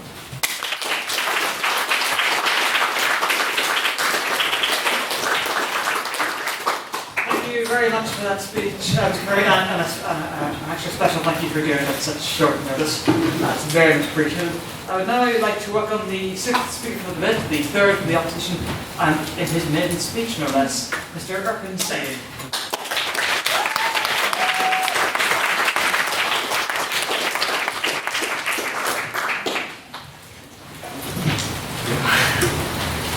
Okay, well, last time the previous speaker just said that it's better if you marry at home, but I think that, but the thing that is that yeah, you want to marry, but no marriage is the place, but you just want to marry with your love. So I think that it's better if you marry in the other places, so it's directly you can do honeymoon, something like that. So I think that, but the point is that I didn't get the point that why the opposition team want to enforce these kinds of equal marriage, and then how the way they want to enforce this equal marriage, and what is actually the benefit to those, like the society itself, if they can they can legalize the equal marriage itself. So I think that as an international student who came here, I just see that Belfast is too quiet. So I just cannot imagine that if every citizens in this city, they will marry with the same sex.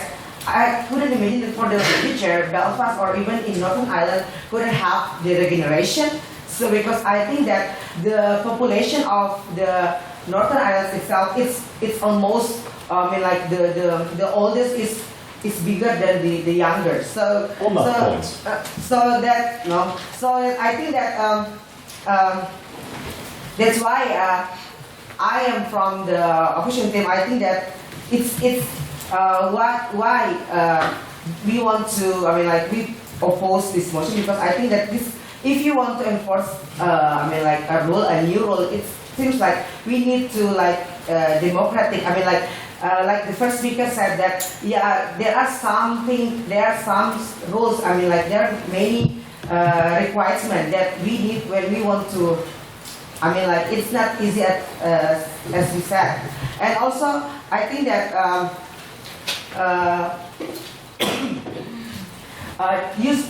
there are also many countries that they don't legalize the equal marriage. Not you only said from Spain, the others that they agree with the equal marriage, but also there are many countries such as Malaysia, India, Indonesia, and some in Asian countries that do not legalize equal marriage. And you know what? There are many there are many couples from Asia that they come to the Western who support the equal marriage, so that they come together to get married. So I think it's also a good example that why the couple of Northern Ireland, they just go outside to the country who support the equal marriage. So because I think the thing is that you want to, it doesn't matter whenever you get married, but the point is that you just go with your lovers. And also, so if that doesn't matter, then why you're against enforcement equal marriage in Northern Ireland? I beg your pardon? So if you say that it doesn't matter where you're going to live or where you're going to get married, then why you wouldn't enforce equal marriage in Northern Ireland? Okay, the point is here, it is in Northern Ireland, right? So we need to respect, we need to respect the other religions that they still they still believe in their religions, because as we know that in a few, in the past, in the Belfast travels, that there are the Christian and Catholic that they made, who support the UK, Belfast in Northern Ireland will be in the UK, and the others believe that Belfast, Northern Ireland should be in the island. So I think that those things that we want to avoid, something that, there are many beliefs here that we need to respect, for example, such as the I believe that some religions that they, in some church, that they don't believe, in Northern Ireland. That's why Northern Ireland is the only part in the UK that do not do not legalize the equal marriage. On that point? So, yes. Our parliament is constitutionally barred from imposing one religion on all of us. So the argument that religion Okay. Later. So I would continue my speech, and then I think that perhaps the proposition team that they need to explain that what is the mechanism that you want to enforce, and also we think that we need to see the others' rights from the other humans. Yeah, we respect the minority communities, but also we respect also the majorities. That we see that every single people, every single person in Northern Ireland, that they need to be respect. Even though. We need to have a lot of things that if you want to enforce equal marriage, we believe that it's quite hard because some of also the 60 people here that they don't believe or they don't agree with the thing. So that's all I get to propose to you.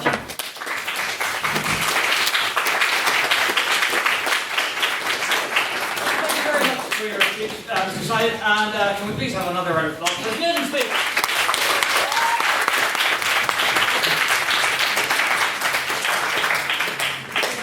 And now, the seventh speaker, closing the case for the proposition, I would like to welcome Ms. Inma Roth.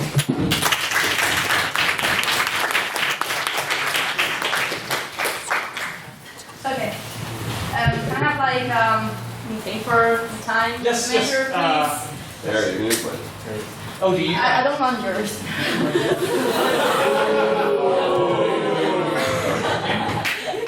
Why can't we be friends? Okay, sorry. I love you. And we're gonna be married, by the way. Somebody phoned me. Hello everyone. First of all, I would like to ask a simple question for summing up all of the cases that we have treated right now. Okay, and I need some involved with the people around here. So raise your hands right now, okay? Raise your hands. How many of you prefer meat against fish? Meat? Meat? Oh, meat. Meat? Polite meat. Okay? Okay, okay. Yeah. How many of you prefer fish instead of meat? Okay, only fish? Okay. And how many of you are vegetarians or vegans? Okay, so... Okay, now that I know how I can ask you for dinner, I will say that only fish or meat eaters can raise their hands and ask me a question. Because, like we say, I can't enforce the camera to raise their voice about food, okay? That's not good. I can do that. I can enforce them to just speak. So, when we have to debate, sorry, I'm just missing all my arguments in here. Food. Okay. I can enforce the camera to raise their voice about food when we're talking about equal marriage. Judge. So that's the argument that you guys have been talking about every time, and I will make it more understandable.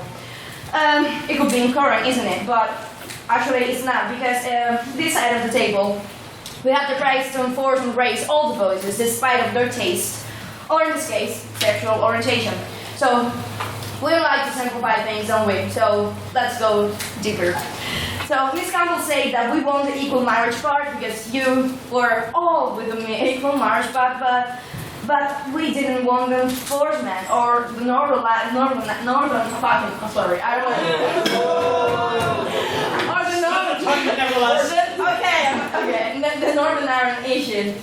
So the thing is, enforce. When we're talking about enforcing, we can be only being on the law, we're on the regulation, but that doesn't mean that we have to oppress people. Because as you said in your first speech, my dear Killian, you say you say that you should agree, that you could agree if it was a referendum or if it was something democratic. Thank you for being on our side. I think that we want the enforcement part because we're not talking about violence, we're not talking about oppression. And you say too that I'm proud of the past of this country and I believe in the involved institutions. And Ms. Campbell said as well that the security of our future does not to be, the security of your future is more important than equal marriage. But I'm going to ask you something, guys. Like, I think a country needs to know their past for looking and knowing what they want in their future to come. You guys have a lot of experience about your past in Northern Ireland, and the thing is that the majority of people still, as Bethany said, can and will have a voice because the plots say that they want equal marriage to be in. So let's forget about all the issues because Northern Ireland is a country that is unique as Ms. Campbell said. But all the countries are unique in their own perspective. Yeah, all the countries are unique. Spain, for example. Like, Northern Ireland needs time to heal themselves. But if we're talking about healing Northern Ireland, about priorities, why not love? Why not equal marriage? Why not enforce this? So, when I talked about Spain and the first speaker was talking about religion, I thought about my country. Okay, I'm I'm so tired of saying that I'm from Spain, but still I'm from Spain and proud. But still, Spain is one of the countries around Europe that have more issues about the Catholics, because there's only one main thing, the Catholics, and still, we pace through Franco, we pace through a transition, and still we have equal marriage for 10 years ago now, and we didn't help ourselves. So I don't think that has to be something that needs to be something that has to be put together. We can just split that and think about equal marriage. That's the only thing that I think that we're agreeing in here. So on that point, madam. Wait a second. So Ms. Campbell says that she can't be bothered. Sorry, now I can bother you. Well, she said that if one person that was to marry another person from the same sexual orientation or same sex, they can go to another country and marry each other then. That's so classist. I mean, there's people that are being bothered because they don't have enough money to travel and marry that person. They have been bothered because they can have the opportunity to marry the person that they love. And they don't have the money enough to go to another country because they have to survive. So I don't think that argument is quite enough for what we're going to talk about here. Yes, your point, sir? You mentioned briefly a moment ago about the unique history of Northern Ireland. Yeah. And do you not think, taking that unique history into account, that it sets a very worrying precedent for the British government in Westminster to essentially say, pass the law we want, or we'll pass it for you? You know what? Well, you know what happens? I don't know a lot about the issues. I wish I could learn more with you guys about the issue that Northern Ireland has passed, or about the laws, or about all of that. But still, I'm studying criminology, I study law, and I still think that the society and the culture has to be above all the law. And if your Prime Minister say that, I'm sorry, he's not. As a person that doesn't have to speak for the voice of all of you, I'm sorry. But still, I will continue. I didn't quite get your point, but still, we'll tell me later. So the thing is that I know that we have something in agreement here, the equal marriage. Okay, that's perfect. So the thing is, the enforcement under Northern Ireland, those are the issues that you were worried about, don't you? Yeah. Okay, enforcement doesn't have to be something violent. And your past can be healed, and your past is being healed. Trust me, I'm from Spain, I know what I mean, okay? So the thing is that if we want to fight against this past, and we have to build a future for LGBT people, as a lot of here are, let's do this. Let's enforce equal marriage. Let's enforce equal marriage, but not with oppression or violence. Because that's not the point in debating, isn't it? Thank you.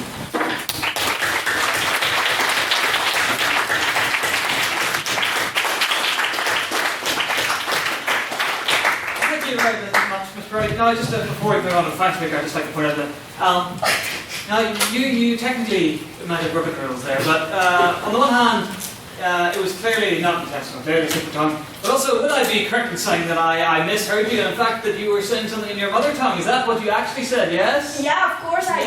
Yeah, I was strong this thing so bad. Yeah. I would very much like to welcome to close the debate for this evening and to close the case for the opposition, the venerable Mr. Hunt.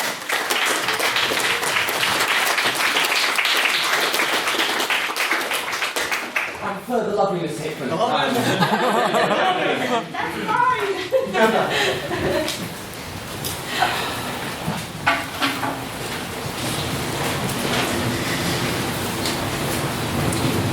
Ladies and gentlemen of the House, I have a few points I'd like to pick up on from the government today. I'd like to start further up the House. We've heard the belief that not using marriage to describe their parents for same-sex children of same-sex couples will have an impact on that child and their development, etc., etc. How on earth can that be applied when the same is true in heterosexual couples? My parents aren't married. I haven't been broken. I haven't suffered through my childhood for referring to my parents as a partner. My mother and her partner, my father and his partner. That has had no impact in this circumstance. While I understand that there are extenuating circumstances, there are other issues of oppression in that circumstance, but I can't take that the label of marriage on its own is sufficient for that. Beyond this, we've heard as well that the referendum in the South was able to achieve this change, but the North could never do so. How disappointing a view do we take of these 6 counties, whether as part of the UK or whether as part of Ireland, that they cannot take progress in their stride, that they are so stuck in the past, so stuck in their ways, that they can't just take a little step by step by step. So, point, sir. Not just yet. Just to pick up on a point made by the last speaker about how Spain has prioritised and has taken the issues of equal marriage and has trumped that in spite of issues surrounding recent history. We've had the Civil War mentioned already this evening. On that point, sir? No, I haven't made it yet.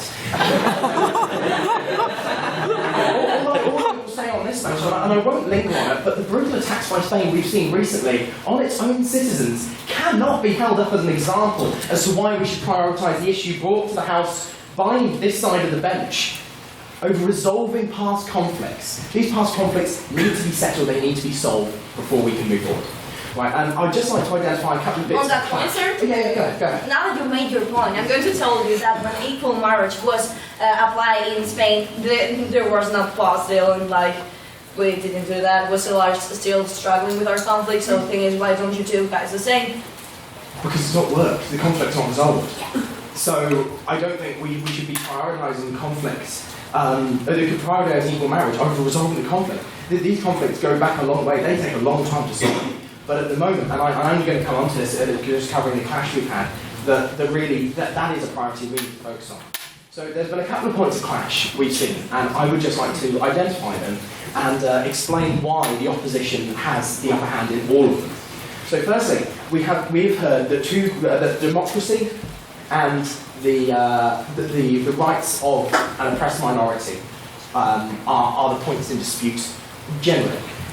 And honestly, I think the opposition holds that the true democracy cannot be trumped by a demand for different treatment of an admittedly and regrettably oppressed minority. This democracy is a fundamental part, particularly as a post-conflict state, as this devolved government, as we've heard from various speakers on this side of the House, needs time to settle, needs time to build confidence with all areas of society. It needs to have the confidence of all it represents. On that point, sir? Just in a moment. The government would have you threaten the stability of this state, which has already been recently rocked by an imposed ejection from the EU. Yes, I'll take one. You mentioned earlier if you want to go step by step by step, but how long does that take? Is that years? Is that decades? Is that 50 years from now? Like step by step by step, gay people now will not be able to get married. That may be gay people in 50 years, but people now will be able to get married. While I sympathise with the noble intentions of the government generally, and I'll express there, and we do completely agree that as the sooner the equal marriage is available in Northern Ireland, the better.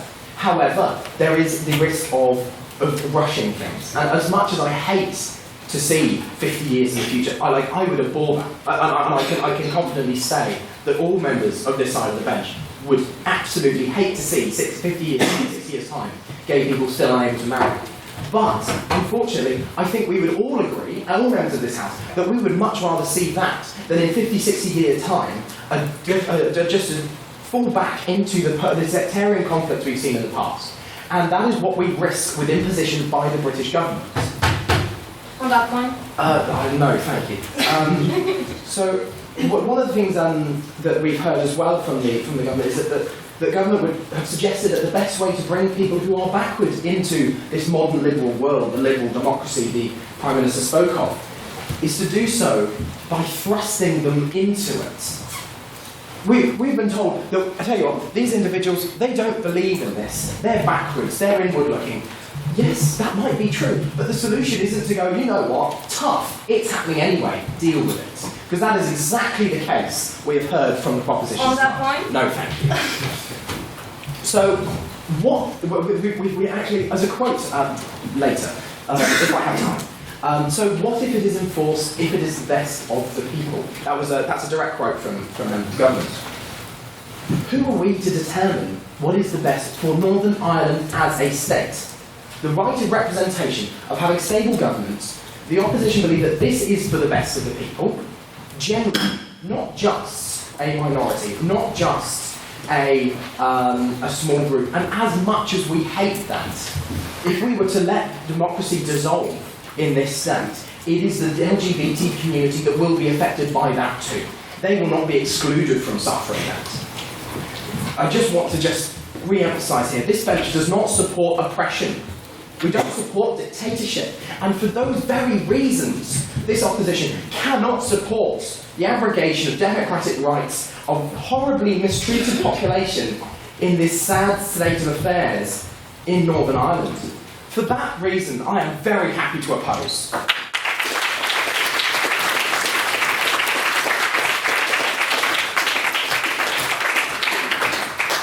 Thank you very much, Mr. Hickman. I realise now that I really should have introduced you as the impeccably dressed Mr. Hickman. Looking fabulous this evening. So, yes, we have actually done this in reasonably good time. So, we shall now move on to questions from the floor. One little thing before we do that. At the Stormont trip yesterday, I was asked a question during the President's questions, which I was unable to answer. It was by Mr. Dublin. He asked, what had we previously debated the last time we were at Stormont? I actually did acquire the answer before the end of that, but forgot to answer you. But I will in fact direct the question to another President who's in the room. Mr. Murphy, would you care to inform the House what was the last, this is President Emeritus Murphy, my immediate predecessor, would you care to inform the House what was debated the last time we were at Stormont? I can't remember. He has. Immediate Mr. predecessor. Secretary Emeritus informs me that it was in fact that this House would make voting mandatory, or something to the effect of something like mandatory. No. I actually spoke at that debate. Oh, really? This House would spoil it back. That's something about voting then is what Mr. Wetter's meant. So thank you very much, Mr. Rogers. Anyway, now moving on to questions. So does anybody have any questions for the proposition? Mr. Dublin. Okay. So it was already brought on your feet, Mr. Dublin! Could the real Hugh Dublin please stand up? So, the petition of concern has already been brought up during this debate, and I would ask the proposition if they would accede that in the absence of that petition of concern, a clear majority exists within MLAs to support equal marriage. And if they're willing to accede to that, do they honestly believe that installing a 32-county republic, having either that or the British government enforce that, and then having to deal with the political fallout that would follow that, all the backlash, all of the controversy, would be a simpler solution than the simple modification or removal of the petition of concern mechanism, which produces the same result in favour of same-sex marriage, or equal marriage. Thank you, Mr. Dublin. Who from the proposition carried? Mr. Mayor. Yeah, well, what I would say is in 1998, the people of Northern Ireland voted in favour by a supermajority, I would add, for the Good Friday Agreement, which is also backed by the British and Irish governments, which were in themselves democratically elected, and was backed by the Northern Ireland Forum, which was in itself democratically elected. In the Good Friday Agreement, equality and human rights is enshrined within them, right, within it. So I would argue very strongly that if we are going to respect equality and human rights, which is in the Good Friday Agreement, which we have voted for, then that would in turn mean having equal marriage. And to me, it is a matter of fundamental rights, and fundamental rights, they aren't something that majorities, in parliaments can toy with. They are absolute, and that's. Sorry. What it would say as well is, there is, in the Good Friday Agreement, the Republic of Ireland is regarded as a guarantor, so it's not even necessarily a case that the British government alone would be forcing it on us. It'll be a case that the Republic of Ireland would basically be given their assent for them to do so. So I don't think it's as one-sided as you make it out to be. And as for the idea of uniting Ireland and passing equal marriage that way, that is the view of Judge Harry, one of our members. It's not necessarily the view of everything here, but that's what I'd say. Point of order, Mr. President? Point of order? What is your point of order? Oh, God. Do I not have the confidence of the Prime Minister to say? Well, I'm not allowing this to devolve any further. Yes, thank you, Mr. Mayor. Mr. Thornton, to respond from the opposition. Oh, well, Conservative Party conference there.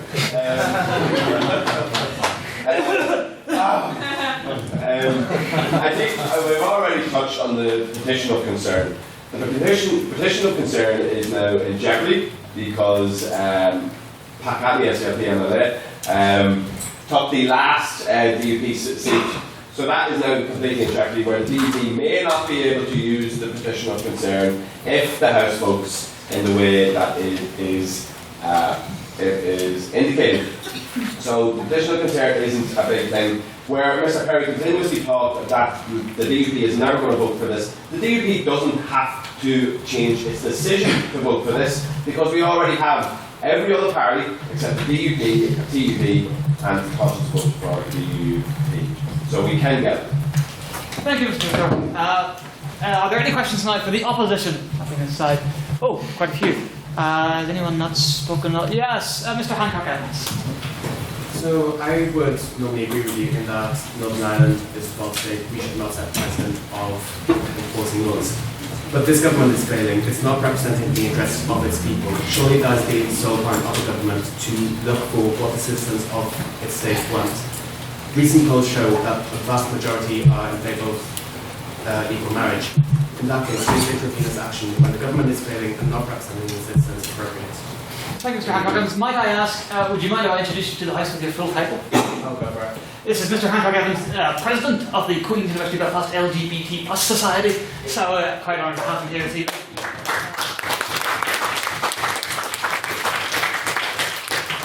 Would anybody from the opposition care to respond to that? Mr. Thornton. I want to respond to it because it's important that we remember that one of the red line issues for a political party is equal marriage. It is one of the reasons why we don't have involved institutions at the minute. Yes, there's the allegations of corruption, but it is one of the red line issues that politicians are supposedly in the locker room at the minute in Stormont Castle trying to debate and resolve this issue. So it is not an issue that is simply put to one side. My problem is that it is a red line issue now, has dragged on for so long that we have people dying in our NHS system. We have primary schools that are being threatened by closure. Budget cuts, we have civil servants that are in control of this country at the minute. So I 100% am for legal marriage, 100%. But when it becomes a red line issue that people are dying, I would step back for whether it be a couple of months till we get this country back up and running. And let's get back in the Assembly chamber and then have that debate. Thank you, Mr. Thornton. Would anybody from the opposition care to respond? Well, I would argue that the entire basis of Mr. Thornton's argument, I would argue that it's invalid because the issue of equal marriage was only really arguably a red line early on, or even just in the election. It was one of many red lines that Sinn Féin flouted as potential red lines during the election. As it has now turned out, the red line that they have chosen is an Irish Language Act, and that is the red line that has consistently come up in the media and consistently come up in talk of negotiations. Compared to equal marriage, the Irish Language Act came up far more. I don't believe that it is the Irish Language Act which is responsible for the current deadlock that exists in Stormont. So to pin the current turmoil that is happening in our public services, to pin that on equal marriage, I think is just factually wrong. Thank you, Mr. Moore. Now, are there any abstaining points in the motion? So this is a question that can reasonably be asked to either side, or you can just give your piece on the motion. Anyone? No? Yes, sir. Would you mind stating a name for the minutes? Any name will do. Jacques. Thank you. So it's my first time here. I was waiting for that actually because my question is, it's not directed to any particular side, although it does touch on what the distinguished speaker for opposition touched on, and that's why call it marriage if it's different from a heterosexual communion. And I would explain myself, and don't take me as backing up one position and not the other. I'm just stating that out of concern for being rigorous or pertinent. So, heterosexual union, there's a man and a woman. Anthropologically, that was called a family, and that institution was called marriage. Why would we not give the union between a man and a man a different name, with the same rights, but a different name, precisely because it's different? And I also mention the example of being a vegetarian or not. Why don't we mind that we call people who don't eat meat vegetarians? Why not just call everyone food eaters, and then we just differ in the fact that some do eat cattle products, some don't? If there is this difference in this union between a man and a woman, and on the other side, a man and a man, or a woman and a woman, just the fact that there's this sexual difference, which, let's state it, does not allow a couple to get a child without the intervention of an external authority to external unit to the union. Thank you, sir. That could clearly be interpreted as a contentious point, and I thank you for making it so even. I think that was quite well said. I will allow the proposition to respond first. Scott, you have to confer with your team. You don't. Do you want it? Yeah. That's okay. Okay, so first of all, because I talk about the vegetarian issue there.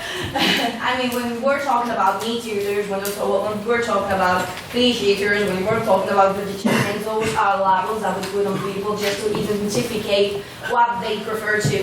Let's say that. But when we're talking about marriage, the thing that I'm thinking about is about love. So for me, love has no gender, so love has no sexual orientation. And if you're marrying a man or being a man, and if you're marrying a woman, being a woman, you don't have to take another level, because that's no difference at all. You don't think that it's difference that there's two persons that have penis or two persons that have vagina, and that's the same thing that we're talking about when it's love. For me, marriage equals love. So when we're talking about vegetarian, fish eaters, etc., are labels. As a thing that when you're talking about gay people or lesbian people or bisexual people, those are labels, and it constrain like the thing that the issue that we're talking about. So for me, marriage equals love. You don't have to change the name of it because it's nonsense in my point of view, and I think that you can agree with me.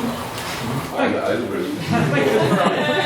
Would anybody from the opposition care to respond, Mr. Heckman? Yes, I just actually, as a break from tradition, actually I completely agree with everything that the proposition has just said.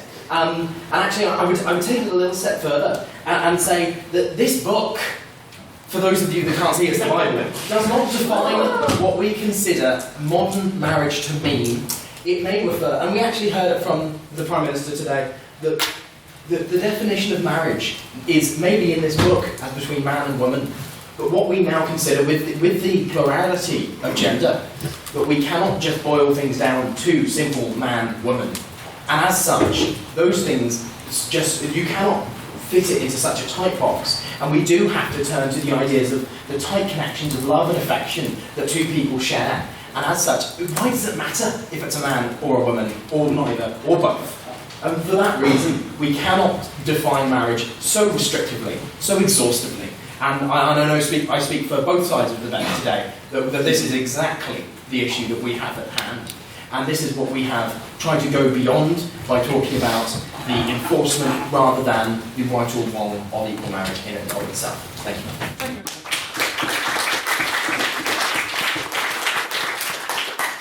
I would like to take at least one more round of questions, and I'd like to point out that it is getting on now. So a lot of hands shot up, I believe, whenever we went to questions for the opposition. So I don't remember there being quite many for the proposition. So unless your question is really burning, perhaps allow someone else to speak instead. But just, are there any more questions for the proposition? No, let's just completely ignore that and say, Mr. Delvin, go ahead. On your feet, Mr. Dolan. Come Are on. there any other hands up? What do you mean? Never mind. Go on.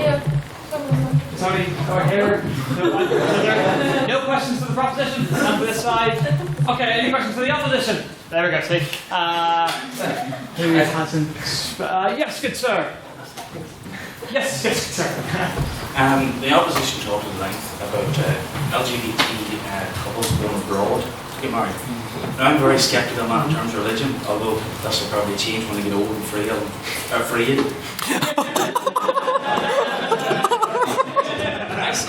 Marriage as the family and the community coming together, celebrating this union to wish them well. How can this be achieved if you fly off to some country? You know, I think they're under the illusion that these gay couples, you know, whether lesbian, gay, or, you know, men, whatever, have got this big cash fund that they're going to fly out all their relatives to celebrate this. I think it's not very practical.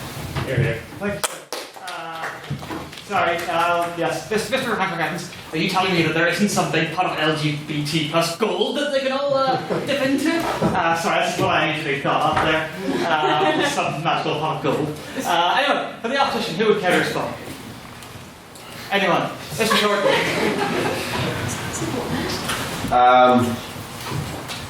I'm going to break Carly in here and say that I would disagree with the statement. I don't think it's acceptable for anybody to have to fly out of this island to feel like their marriage is going to be accepted. Alternatively, you could just drive over the border to the homeland and get it done, but that's it. Thanks, sir. Mr. Perry, like to respond? Michael, I completely agree with you. That was the point I was actually making, that it's not right for gay people to have to go abroad, because a marriage is an event in a community that brings together a community with two families, local families. And there's no reason for them to have to fly abroad. And the other point I want to make as well is that someone mentioned about whether the majority. There's also this certain thing called the tyranny of the majority, where I suppose this country could be as democratic as it ever wanted to be, but if such a large amount of people never want gay marriage, then there never will be gay marriage, despite it being a democratic country. So that's the point I wanted to raise with the tyranny of the majority. So. Thank you, Mr. Perry.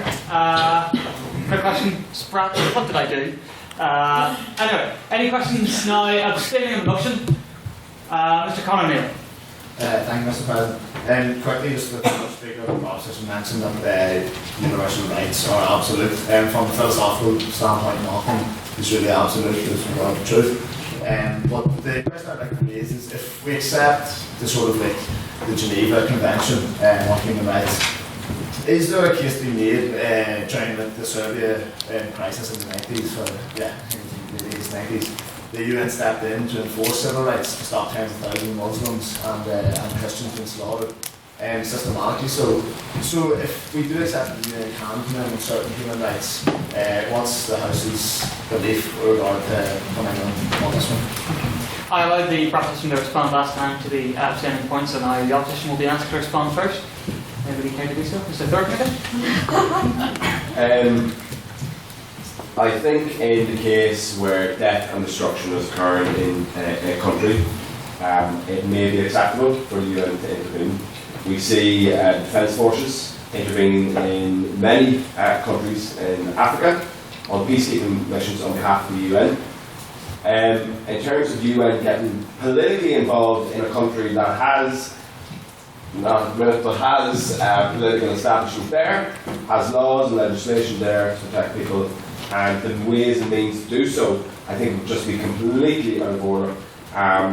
It goes back to the main point that we've tried to put across of if direct rule was imposed and British Parliament tried to put this legislation, we're saying that that's not acceptable. I'm referring back to the civil rights movement and the oppression of people. So similarly to the UN coming in to this state, absolutely not. I guess Thurton. Anybody from the proposition care to respond? Mr. Murphy. I have a great deal of sympathy for Mr. O'Neill's point, and I would definitely be inclined to agree. What I would say is I don't regard LGBT rights, or even specifically equal marriage, as being solely political issues. I regard them as matters of moral imperative, and I believe they should be treated as such. And that's what I'd say. So yeah. Thank you, Mr. Mayor. One final round. Any questions to the proposition? Mr. Mackel. What's the rush? Very succinct, I appreciate it. Ashton. So it's been 50 years since the decriminalisation of homosexuality, and for these people, like these 90-year-old lesbians who are dying every single day, do you not think they've waited long enough? Here. For the opposition? Mr. I said earlier that King Father Bishop, Peter Councillor. He's actually the. He's actually the. I'm not sure if it's the first, but he is the only openly gay councillor in Northern Ireland, and he is in a civil partnership, and he wants to get married. And I was sitting saying and mentioned this, and I said, look, what do you think? Think about going to the opposition on this. And he goes, I completely agree, because the word enforce. People are talking here, and I said it in my speech. I am the gay person. So some of these people that are speaking on my behalf. Let me speak and tell you right here, right now. And I can speak from that couple, Pete, that is married. He said, if it's going to be such an issue that people are dying on our health service, then we can wait for a little while. Now, when I say a little while, I'm not going to wait a year and let the DUP continuously try to erode the issue. But there is no rush. We can wait a couple of months and get our assembly back up and running. Thank you, Mr. Stewart. That was a point for the proposition, so do we have a point for the opposition? Ooh. That's a lot. I apologise that we're so short on time. Remember, hit the button on your good sir. I will go with Mr. Rogers. I have a point which has been sent in. Esteemed associate member and former track officer, Mr. Christopher Spratt. Honorary life member, no less. Honorary life member, all the way from the vast, sprawling metropolis and far distant land of Bristol. Directed at Miss Claire Campbell on the same topic as the point made by the Right Honourable German, who's now here. Who knows? Not only is there a class issue in terms of people going abroad, in the same way that there is for abortion, but the main thing is that your marriage won't be recognised once you get back here, because Portugal and Northern Ireland are two different legal jurisdictions, I believe, unless something has changed while we've been in here. Thank you, Mr. Rogers, on behalf of Mr. Spratt. Ms. Campbell to respond. Mr. Rogers, that implies that I would ever want to come back to Northern Ireland.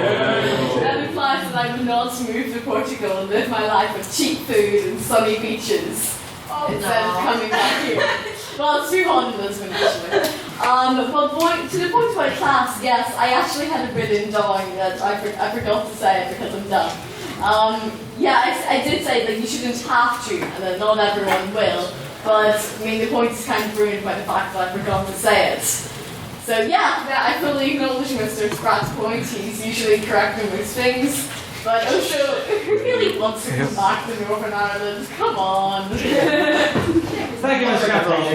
Mr. Perry for the proposition. But that begs the question of why don't you want to come back to Northern Ireland? Because there's no gay marriage here in Northern Ireland, which is evident in itself. Thank you, Mr. Perry. And finally, the last question for this evening. Does anybody have an abstaining point on the motion? Yes, good sir, in the white shirt. I apologise, I've forgotten your name. Chambers. Chambers, yes, Mr. Chambers. Neither side mentioned any distinction between rights and privileges. I'm wondering if either could comment on that. Thank you, Mr. Chambers. The proposition to respond first. Who would care to do so? What's the difference between one and another? Yeah. Okay. Mr. Perron. Okay. The difference between but you're asking the difference between rights and privileges in If there's this a law? distinction, they can find on the matter. Of course, there is a differentiation, like a difference. When you talk about rights, is something that the government has to define, and that's why we are not talking about importing equal marriage as something that has to be because of the violence of like something to pushing up the people to do. It's just a privilege that they could have because they are a minority of people that unfortunately they don't have the same rights or privileges as we do. Thank you, Mr. Brody. And finally, who from the opposition would care? Mr. Thornton, wrap it up. I think generally, yes, there is obviously a difference between rights and privileges. To bring it back to this debate, I think marriage is a right of somebody. I don't see why people should be discriminated against just because of their sexual orientations. You have the right to marry anybody in this country unless your sexual orientation is different. So, I mean, it's definitely a right in my eyes, but again, some people view it entirely different, where they think it's more of a privilege having the ceremonial bond of a man or woman, or a man or a woman. Thank you, Mr. Thornton, and I would like to thank all the speakers and all the members of the House for another good, respectful debate. Very well done.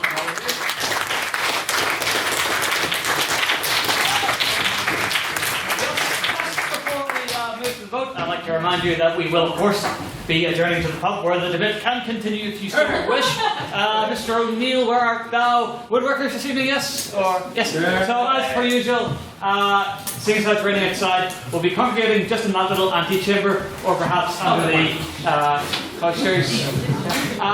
Mr. O'Neill will then lead the delegation out once when he believes enough people are there. If you want to get a membership card, or you'd like to get a term card, you'd like to pay for the pub crawl, or you'd like any more information about the amendment meeting or the workshop next week, please step and speak to us, and then a delegation at the very end will go. So, otherwise, I shall now move this House to a vote. So, remember, this is a vote on speaker ability. If you believe that the proposition spoke best this evening, please raise your hand and say aye. Say aye.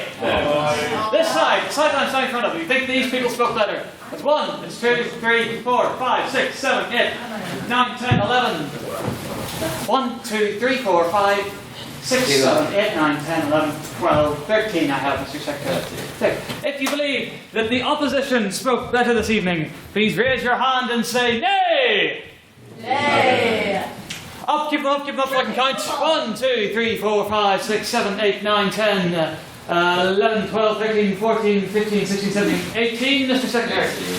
And all those who believe both sides spoke equally well, equally terrible, or wish to express no opinion on the matter whatsoever, please raise your hand, say loud, say proud, say meh! Meh! Oh, very good. So keep them up. 1, 2, 3, 4, 5, 6, 7, 8, 9, 10, 11, 12, 13, 14, 15, 16, 17, 18, 19, 20, 21, 22, 23, 24, 25, Mr. Secretary. Mr. Secretary, could you please read back the vote to me? Mr. President, the vote reads as follows. 13 votes for the proposition, 18 for the opposition, and 25. They have the abstentions have it! The abstentions have it! Ladies and gentlemen, last time is 9:15, and you hear it, today's meeting adjourned! Calvin, I've taken over your neck. Really? I feel we need to do that. Matthew. Hello, Scott. Is that mic still running? Yes. All right. We'll wait a wee while, so there's a bit of chatter before it goes down, and as they hear the volume of the microphone slowly fail.